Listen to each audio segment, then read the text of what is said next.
ভাবুন তো, একদিন আপনি পৃথিবী ছেড়ে চাঁদে গিয়ে বসবাস শুরু করলেন। চারপাশে নিস্তব্ধতা, না আছে বাতাস, না আছে শব্দ, শুধু অন্ধকার আর সাদা ধুলোর রাজত্ব।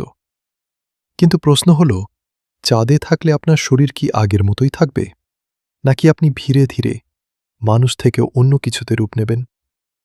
পয়েন্ট 1, মাধ্যাকর্ষণ, শরীরের সবচেয়ে বড় শত্রু। চাঁদের মাধ্যাকর্ষণ পৃথিবীর মাত্র 6/1 অংশ।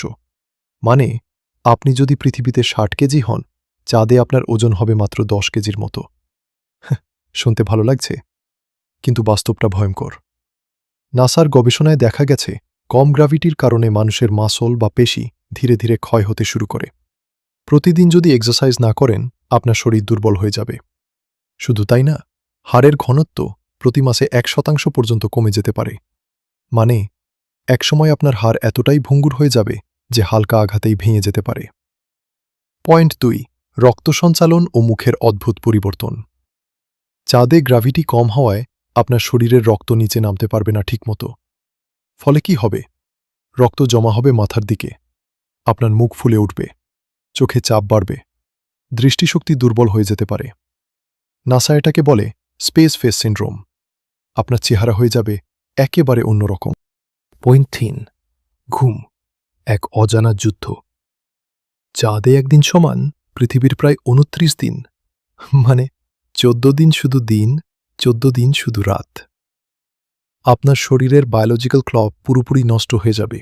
ঘুম আসবে না, মাথা কাজ করবে না।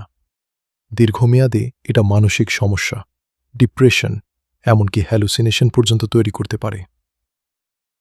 পয়েন্ট 4, রেডিয়েশন, অদৃশ্য ঘাতক।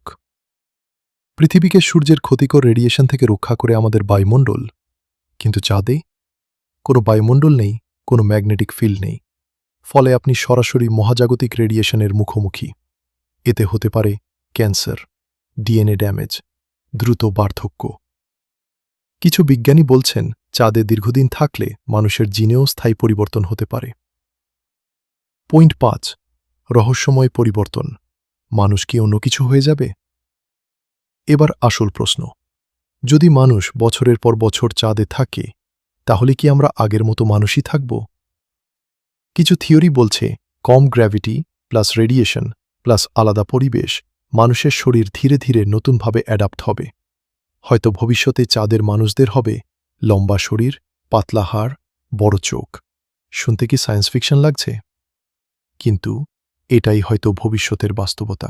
Point 6, conspiracy theory. কিছু গবেষক দাবি করেন, নাসা হয়তো ইতিমধ্যেই কিছু তথ্য লুকিয়ে রেখেছে। অ্যাপোলো মিশনের সময় নভোচারীরা এমন কিছু পরিবর্তন দেখেছিল যা সাধারণ মানুষের সামনে আনা হয়নি। এমনকি কেউ কেউ বলেন, চাঁদে মানুষের শরীর এমনভাবে পরিবর্তিত হতে পারে যা যা পৃথিবীতে ফিরলে স্বাভাবিক থাকা সম্ভব নয়। এটা কি সত্যি, নাকি শুধু কল্পনা? চাঁদে বসবাস শুধু প্রযুক্তির চ্যালেঞ্জ নয়, এটা মানুষের শরীর, মন আর অস্তিত্বেরও পরীক্ষা। আমরা কি চাঁদে গিয়ে টিকে থাকতে পারব, নাকি সেখানে গিয়ে আমরা ধীরে ধীরে মানুষত্ব হারিয়ে ফেলব? আপনি কি মনে করেন, মানুষের ভবিষ্যৎ কি চাঁদে, নাকি পৃথিবীই আমাদের একমাত্র নিরাপদ ঘর? কমেন্টে আপনার মতামত জানান, আর এমন রহস্যময় ভিডিও পেতে সাবস্ক্রাইব করতে ভুলবেন না।